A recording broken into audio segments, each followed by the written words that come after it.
Les membres du consortium des organisations de jeunes pour les concertations nationales ont visité la primature. Ils en sont répartis émerveillés. À l'occasion de la Semaine internationale de l'éducation, l'ambassade des États-Unis d'Amérique, en collaboration avec l'Agence universitaire de la francophonie, a organisé une conférence de presse autour du thème MOOCs. Attendez cours en ligne ouverts à tous, ressources éducatives, libre éducative aux ISA. Pour assurer la relève, la Fédération de volleyball de la RDC a organisé une campagne de sensibilisation à la pratique de la balle au filet avec les élèves des 5 écoles de la Tchangou. Antenne A, le journal Sylvie Fortuné Mboula. Bonsoir à tous, bienvenue à cette grande édition d'actualité sur Antenne A, la chaîne de référence. Le représentant spécial du secrétaire général de l'ONU, Martin Kobler, a conféré ce samedi avec le président de la Commission électorale nationale indépendante, l'abbé Apollinaire Malou. Ils ont abordé les volets du soutien du processus électoral en 2013, dont sa feuille de route 2013-2016, ainsi que le pourparler de Kampala. La question des élections en RDC est une priorité absolue et Martin Kobler a rassuré M. l'abbé Malou que leurs portes sont déjà ouvertes pour toute assistance au processus électoral en République démocratique du Congo. Eric Izami et David Tembeni y reviendront dans nos prochaines éditions. Direction à la primature où les jeunes réunis au sein du consortium pour les concertations nationales ont visité l'hôtel du gouvernement New Look. Ils ont pu rencontrer son locataire Matata Pogno et certains de ses collaborateurs. C'était ce samedi 16 novembre 2013. Jean-Louis Nasekama. Plus que visiter des bureaux, c'est une rencontre avec l'histoire de la RDC. Le bâtiment dans lequel nous nous trouvons a été construit en 1934 par le gouverneur qui s'appelait Rick Mans. Bien avant même l'idée des concertations nationales, les réflexions et réhabilitations des travaux de la primature ont gravé dans l'art la cohésion nationale. La salle du président en est une illustration. Et bien d'autres ça. L'hôte de la primature a consacré un peu de temps à cette jeunesse, avenir de demain. Nous ne pouvons que vous conseiller d'avoir le sens élevé du sacrifice, le sens élevé de la discipline, le sens élevé du courage, parce que ce pays qui est dirigé de manière tout à fait exceptionnelle par le président Kabila a besoin du relais, a besoin de la continuité. Et cette continuité ne peut être assurée que par vous, la jeunesse. Et il faut une jeunesse solide, une jeunesse qui n'aime pas le spectacle, mais qui aime le travail. Après les prières du Premier ministre et de son directeur de cabinet, c'est le tour du monument du Premier ministre émérite Patrice Lumumba dans le jardin de la primature. Ensuite, d'autres bâtiments qui portent le nom de différents premiers ministres. Dans le bâtiment du ministre Samwa Pidabangui, le directeur de cabinet adjoint chargé des questions économiques et infrastructures, Vincent Gonga Zinga, revient sur les idées du Premier ministre. La visite se termine par celle du dispensaire, car tout a été pensé à la primature. La présidente du COGEC et le coordinateur adjoint livrent leurs impressions. Mais quand vous avez des infrastructures comme celui-là, ça voit, ça témoigne la grandeur.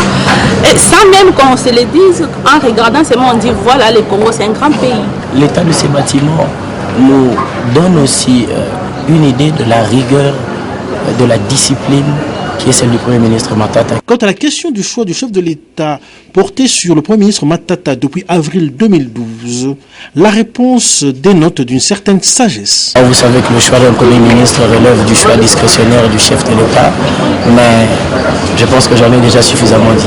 L'essentiel pour les jeunes, avenir de demain, est que ceux-ci prennent le relais des bonnes actions, de l'élan et des victoires des aînés. Pour toute société, il est essentiel de réussir le passage de témoins entre générations. Après la tenue à Kinshasa de consultations intergouvernementales germano-congolaises, une délégation allemande a pris langue hier vendredi 15 novembre 2013 avec le vice-ministre à la coopération internationale et régionale Dismas Mangbengu au cœur des échanges, le suivi et la matérialisation des 10 accords. C'est un reportage de Patricia Amouli, Gédéon Lukomwena et Mathieu Nyadibovi.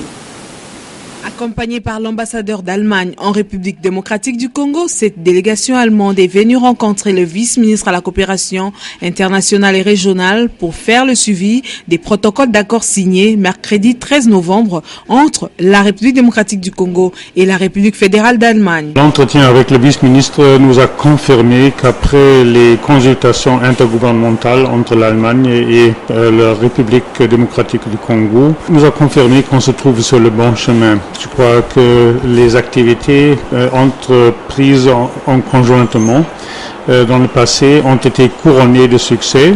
Il faut des efforts des deux côtés pour venir encore plus en avant.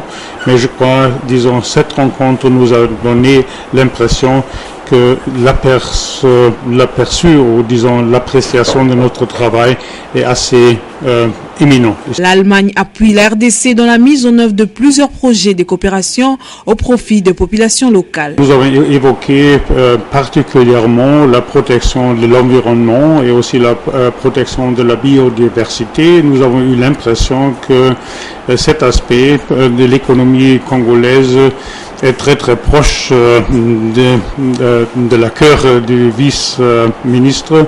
Donc nous avons promis de continuer nos activités et ce que j'ai vu lors de mon programme ici, que ces activités se déroulent d'une manière très très excellente. Les deux parties ont émis le vœu de voir fructifier les relations entre les deux nations tout en multipliant les réunions d'échange. La population RD congolaise prend petit à petit goût au jeu démocratique avec le jeune parlementaire. Des questions de justice et de paix ont été évoquées ce samedi 16 novembre 2013 à la Maison du Savoir à Kasavubu. Thème choisi, la nécessité d'une justice dans un pays post-conflit et l'implication de jeunes dans la prévention des conflits. Eric Izami et Blaise Lunda. À l'initiative de Parlement des jeunes, la RDC, pays post-conflit, a été la source d'inspiration de l'atelier d'échange organisé samedi 16 novembre autour de la nécessité d'une justice qui passe par l'implication de jeunes, vu leur poids démographique important au Congo-Kinshasa. La question, c'était de savoir qu'est-ce que les jeunes, inciter les jeunes à s'intéresser aux questions de justice et les amener à se questionner sur leurs responsabilités aussi, parce qu'ils sont aussi partie prenante et au conflit et ils peuvent aussi être partie prenante au processus de résolution de ces conflits. Et c'était ça vraiment la question principale autour vraiment de ces débats sur la Cour pénale internationale. Cet échange a été l'occasion pour ces jeunes venus de 4 coins de la RDC pour formuler des recommandations. Fait une recommandation au bureau de la Cour pour multiplier de sensibilisation, de vulgarisation et de promotion avec les jeunes parce que la jeunesse constitue la couche la plus importante de notre pays. Donc ma recommandation a porté sur ça. Donc ici, la question de la Cour pénale internationale doit beaucoup plus concerner les jeunes. Pourquoi? Parce que même dans les groupes armés, la colonne vertébrale de tous ces groupes armés, ce sont des jeunes. La Cour pénale internationale qui également a planché sur la nécessité d'une justice sérieuse promet d'étendre ces échanges au Congo profond.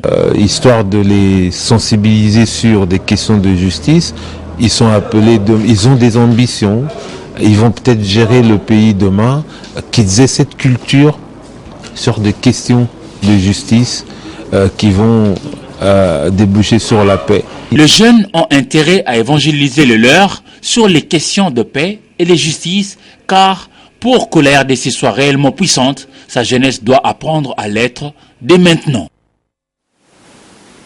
Le monde entier va célébrer la journée internationale de droits des enfants le 20 novembre prochain.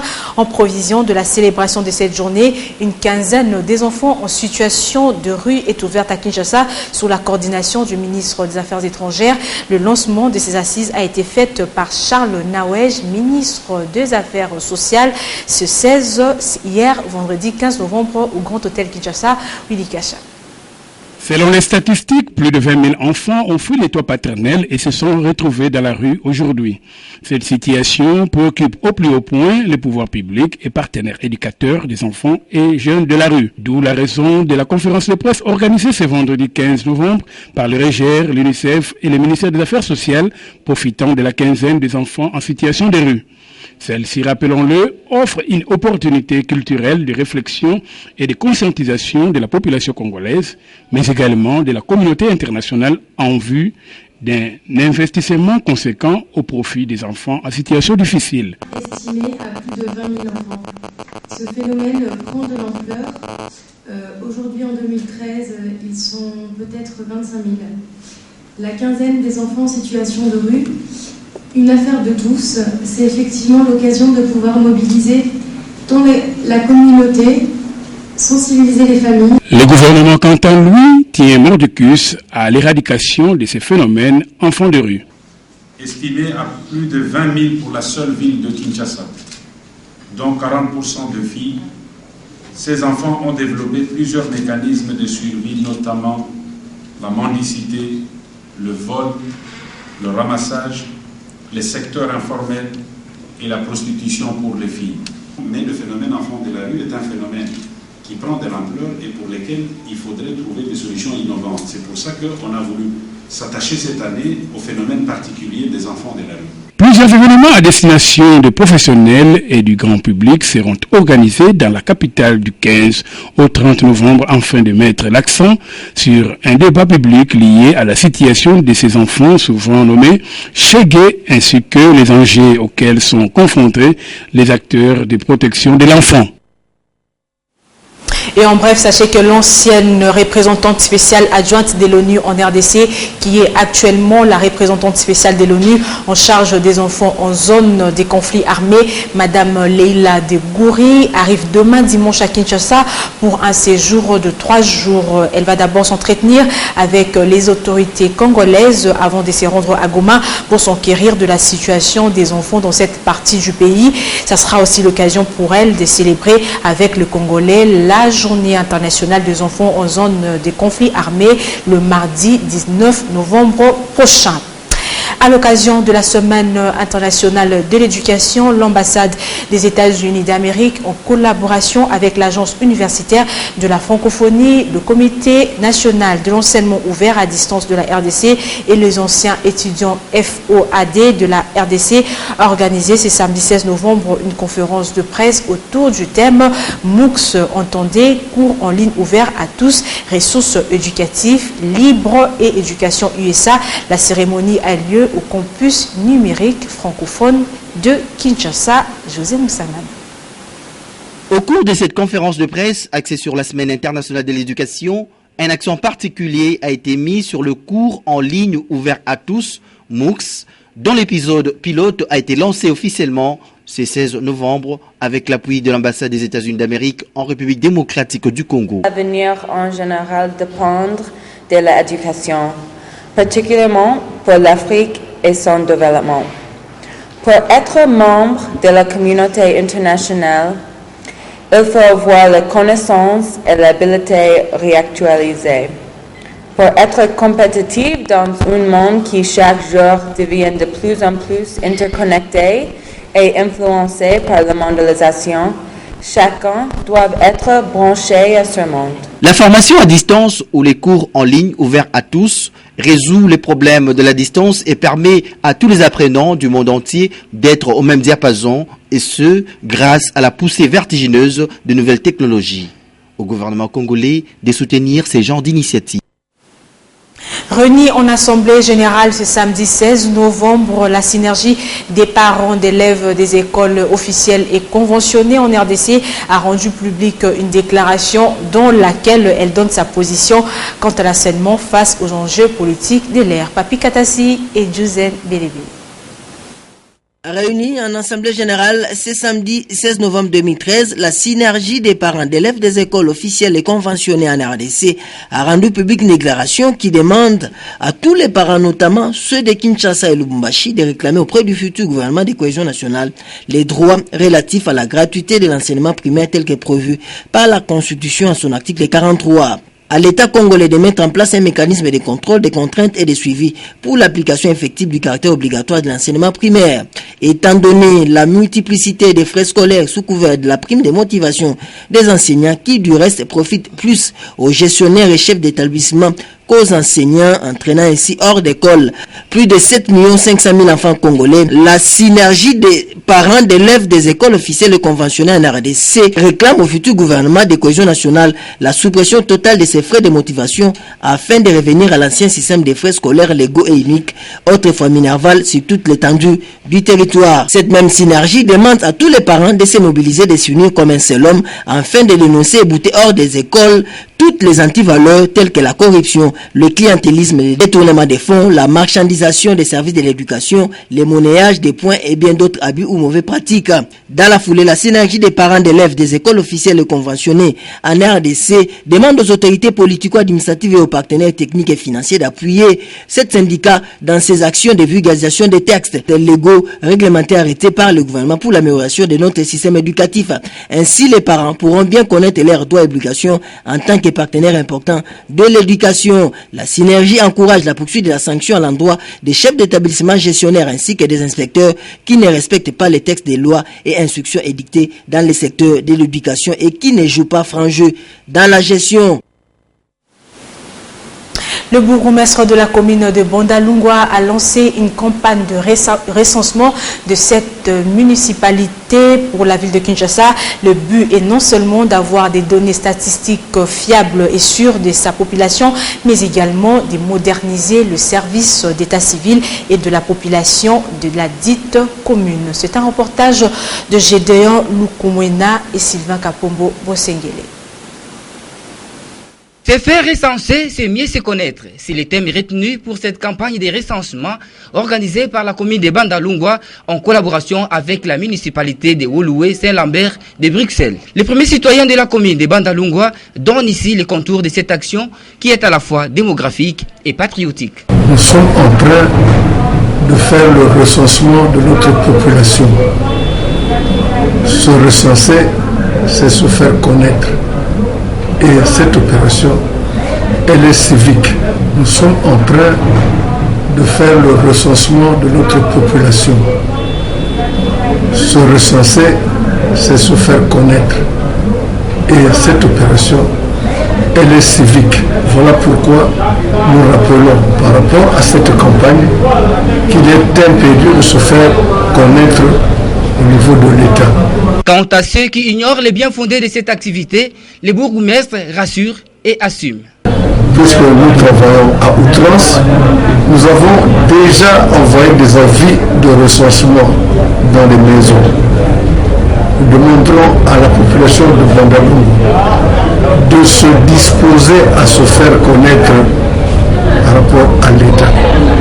Ce n'est pas une mauvaise affaire, il n'y a pas de tracasserie. Voilà pourquoi déjà sur les banderoles nous avons dit que cette opération est gratuite. Vu la croissance démographique, le recensement est permanent, tandis que la campagne est périodique, dicte l'autorité municipale. Ainsi, la périodicité de cette importante opération est d'un mois, soit de novembre à décembre 2013. Par ailleurs, le groupe JetNet, en collaboration avec EPOL, a inauguré ce vendredi 15 novembre 2013 une nouvelle boutique à la galerie du Centenaire à Gombe. Sur place sont exposés les appareils de marque EPOL mis à la disposition des clients. C'est un reportage de Anne-Marie Ossite et Josène Bélébé. La politique gouvernementale mise sur pied par l'exécutif central ne cesse d'attirer bien d'investisseurs au pays. La dernière en date, le revendeur agréé d'Apple International, ces derniers ont opté pour la politique de rapprochement de la clientèle dans la vente des appareils électroniques de marque Apple. Ils ont ouvert pour la première fois en République démocratique du Congo une boutique dans les installations de la galerie du Centenaire pour mieux servir les clients. Ce qui nous distingue des autres pour le marché gris ici en RDC, c'est que nous offrons des devices de matériel qui sont garantis Apple, avec une garantie de 12 mois, donc une garantie internationale Apple. Et puis nous assurons également les réparations, les maintenances de tous les produits Apple. Nous sommes les seuls à avoir les techniciens certifiés Apple en RDC.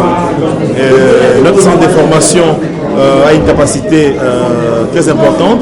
Et nous assurons des formations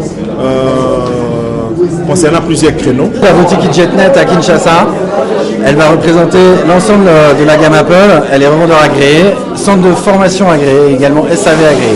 Chez JetNet, vous trouverez l'ensemble des services Apple, que ce soit pour vous conseiller, pour vous assister ou pour vous former. Cette marque, rappelez-le, vient accompagner les opérateurs en téléphonie mobile. Il faut aussi noter que Apple offre de services après-vente. Et nous ouvrons la page sportive avec le basketball pour vous dire que le torchon brûle entre le ministère du Sport et la Fédération de basketball du Congo. Raison, c'est les refus du patron du sport congolais de délivrer l'ordre d'émission aux deux équipes qualifiées pour la Coupe d'Afrique de clubs champions des basketball. Des plus amples détails dans ces commentaires de Papi Katassi. Les sports congolais n'arrivent pas jusque-là à chasser le vieux démon qui hante son éclosion. L'arrêté pris par le ministre des Sports, Baudouin Banzamukala Sungu, suspendant quelques fédérations sportives, fait de nouveau parler de lui. Très critiqué par les observateurs du mouvement sportif, cet arrêté est au centre de la confusion qui règne entre le ministre de la Jeunesse et des Sports ainsi que la Fédération de basketball du Congo. À titre de rappel, cette dernière, sous l'égide de la FIBA Afrique, a organisé un championnat de la sous-région qui a vu la RDC qualifier deux formations quinoises, Arc-en-Ciel et INSS. Oubliant sa décision, le ministre des Sports ainsi que son secrétaire général ont rehaussé de leur présence lors de la cérémonie d'ouverture et de clôture. Les patrons du sport congolais a pu personnellement remettre les trophées.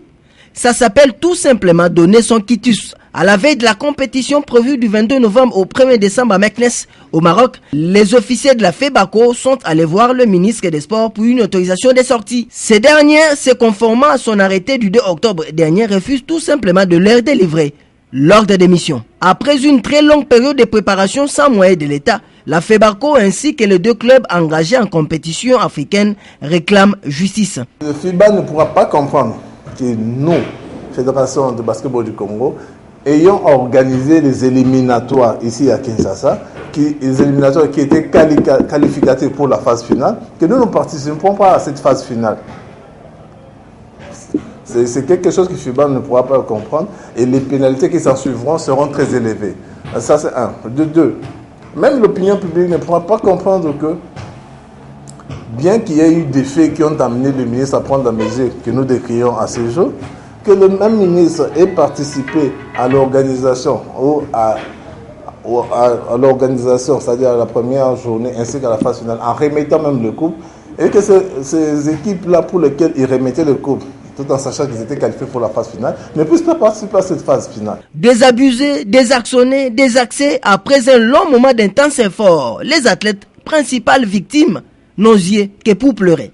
À la lumière des événements, il y a lieu de poser un certain nombre de questions. Pourquoi le ministre a rehaussé de sa présence dans cette compétition, tout en sachant qu'aussitôt qualifiées ces équipes devraient sortir pour représenter la nation? À la lumière des événements, il y a lieu de poser un certain nombre de questions. Pourquoi le ministre a rehaussé de sa présence dans cette compétition, tout en sachant qu'aussitôt qualifiées ces équipes devraient sortir pour représenter la nation RD congolaise? Est-ce que la sanction prise à l'endroit des fédérations sportives était proportionnelle à l'acte commis? Face à cette situation qui complique l'avenir de la balle au panier et qui expose la RDC à des sanctions, un arbitrage du Premier ministre est exigé pour tirer au clair cette affaire. Au plus tôt, serrer le mieux. D'une fédération à une autre, celle des volleyball de la RDC, organisé une campagne de sensibilisation à la pratique de la balle au filet avec les élèves de 5 écoles de la Tchangou. C'était au terrain Sainte-Thérèse de Njili, c'est samedi 16 novembre. Ndaï Ilambochi et Ringo Moulopo, commentaires et images. Plus de 150 élèves venus de 5 écoles de la Tchangou ont pris part à la campagne de sensibilisation des techniques de base de la balle au filet. Cette session de formation de volleyball de l'RDC fait vocaux ce samedi 16 novembre au terrain Sainte-Thérèse de la commune d'Ndjili a connu un engouement sans précédent.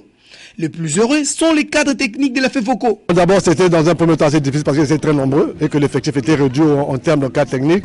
Mais après, on a su s'adapter au nombre et donner juste ce qu'il faut. Car il ne faut pas oublier qu'au niveau des enfants, il n'y a pas d'exigence technique à faire. Ça a été au début difficile, mais avec le temps, je me suis habitué. Et ça passait. Les élèves qui ont pour la plupart touché la première à la petite balle jaune n'ont pas caché leur sentiment de joie. J'ai aimé la journée, c'était très bien, on a joué, c'était tellement bien. Moi, je le trouvais fantastique, c'est bien passé, on a joué, c'est bien, on a joué les volets, on a appris comment jouer, c'est bien vraiment passé. Ça m'a fait bien, je jouais vraiment à l'aise, comment on joue toujours.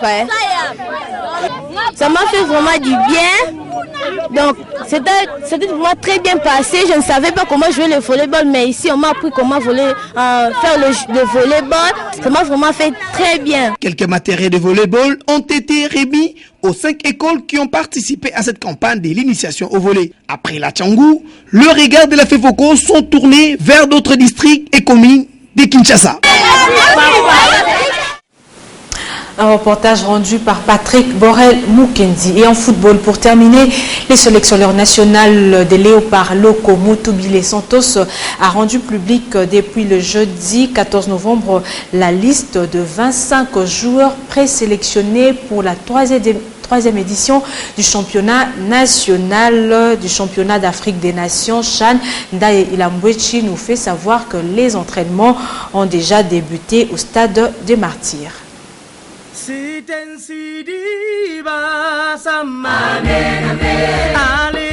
Depuis 2008, les léopards locaux de la RD Congo ont été confiés au sélectionneur national Jean Santos Mutubile pour leur encadrement. Hier jeudi, il a rendu public la liste de 25 joueurs présélectionnés pour ces banquettes continentales. Hormis les joueurs du TP Mazembe, l'association sportive Vecleb a les gros lots avec 8 à savoir Hervé Lomboto, Bafola Mokoumi, Ebunga Simbi Saole, Thierry Kasereka, Lema Mabidi, Mumbele Ndombe, Luvumu Nzinga et Guy Lusadisu. L'amicale sportive Dragon aligne 5 joueurs: Kaninda Chini, Mavuba Nlandu, Yembi Isako, Tulengi Sindani et Monzele Otei. Les Mitema Pembe du DSMP sont au nombre de 5. Bobo Ungenda Muselinge, Bangala Litumbo, Bidi Mavwanga, Kodi Milambo et Mukoko Mayayi. Chaque club football a 3 joueurs sont Andy Bikoko, Bukasa Kalambayi et Edingoyi. Les Salésiens du Don Bosco sont représentés par 3 joueurs: Kaboulou Eric, Ilunga Mabila et Rigen Pembele. Kalambaye Katemwe de Sa Majesté Sangabalindi, Kabangu Kadima du Football Club MK et Lodi Joël du Racing Club de Kinshasa. Il revient au gouvernement de la RD Congo de disponibiliser les moyens financiers nécessaires, question de permettre aux fauves de se préparer dans les meilleures conditions et de bien vendre l'image du pays à la 3e édition du championnat d'Afrique des Nations Chan, Afrique du Sud 2014. Et comme vous le savez, la 3e édition du championnat d'Afrique des Nations va se dérouler en Afrique du Sud. Et justement, une très bonne nouvelle pour le voyageur de SAA, South Africa Airways, vous offre désormais dès ce 10 décembre 2 vols supplémentaires tous les mardis et samedis la nuit à partir de Kinshasa vers la destination de votre choix, et ce partout dans le monde. SAA est donc disposé à vous servir et vous offrir sécurité, confort et bonne humeur. Pour tout renseignement supplémentaire, veuillez contacter votre agence de voyage habituelle ou le bureau de SAA, 6 avenue Ngongolo Tété, numéro 6147 sur le boulevard du 30 juin à Gombe pour SAA. Ce journal est complètement terminé. Merci à vous tous qui l'avez suivi chez vous. Je vous retrouve demain à 19h. Entre-temps, très bon type de programme sur nos antennes. Au revoir.